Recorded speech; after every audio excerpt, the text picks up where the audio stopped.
In 1856, a man named William Rand was operating a printing shop in Chicago when he met an Irish immigrant named Andrew McNally. The two quickly became partners, and after roughly a decade of providing printing services for the Chicago Tribune newspaper, they decided to establish their own publishing company named Rand McNally in 1868. While Rand McNally would print and publish many things, its map division would quickly become its most profitable. With more Americans settling out west, more Americans were making long cross-country trips. As businesses followed, maps to them were in higher demand. By adopting a newer contemporary technique of wax engraving rather than traditional metal plating to print their maps, they were able to better mass-produce their maps to meet that demand. While they were hardly the only major map company in America at the time, they would quickly become the largest private map company in America thanks to both their railroad maps and their quick adoption of mass-producing road maps.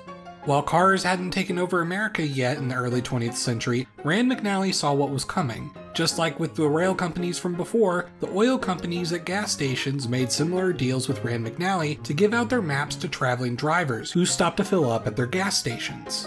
As highways began to develop across the United States, mapping them became important, but there was no system in place to label these routes.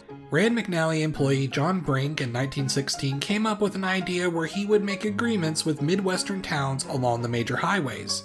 In this agreement, Rand McNally would provide number signs along those highways at their cost. Then Rand McNally's road maps would label these highways on their maps with the numbers on these signs. Not only would this just be a generally useful idea for travelers, it would also make Rand McNally's road maps the top road maps to buy. For this idea, John Brink was given a bonus of $100, which in today's money is around $2,882. I mean, considering how much money Rand McNally would make off of these road maps, that's still pretty small, but then again, I certainly wouldn't complain about receiving that much money for just a random good idea, so good on you, John.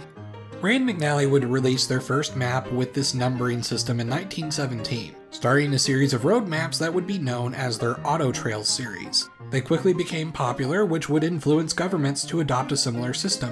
In 1918, Wisconsin would adopt a similar system for their state, becoming the first state to do so. Some states would make deals with Rand McNally for purchasing road signs at large so that they could place them along their state's routes, and this system was referred to as the Blazed Trail system. By 1926, nearly a decade later, Rand McNally claimed that they had manufactured over 1 million signs that were used across 50,000 miles of roads.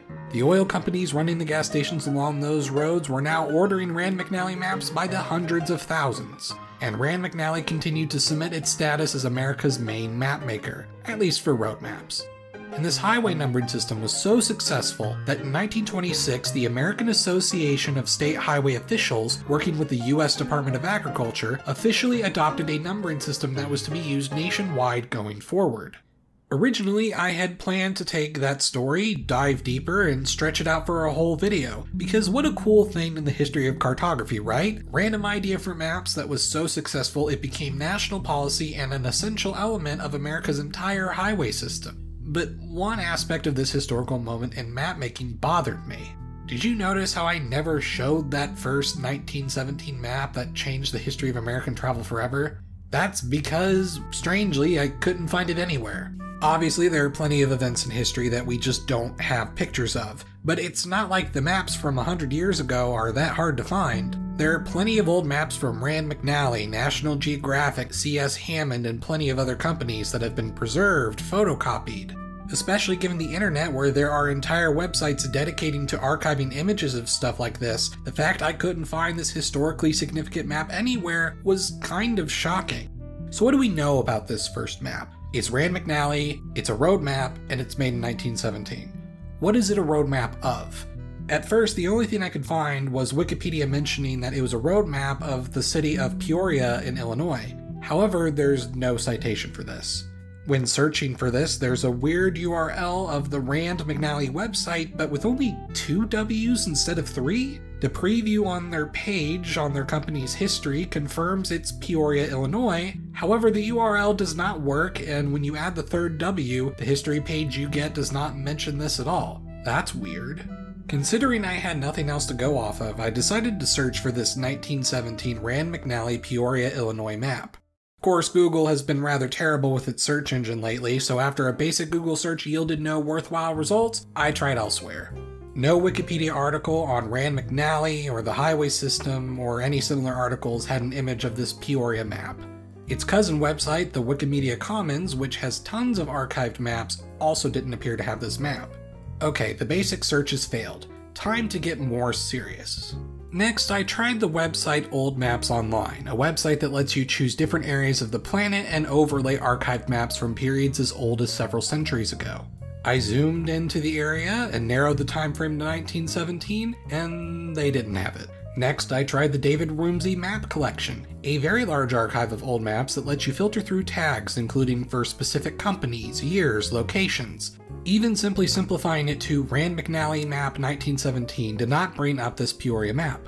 I then tried looking through some of the sources I had planned to use for the original video idea to see if they either had the map somewhere and I missed it, or that they had a citation for the map or a source where I could find it. That also ran dry. The source that had the most information and research was an article from Imago Mundi, which is basically the biggest scholarly periodical about the history of maps.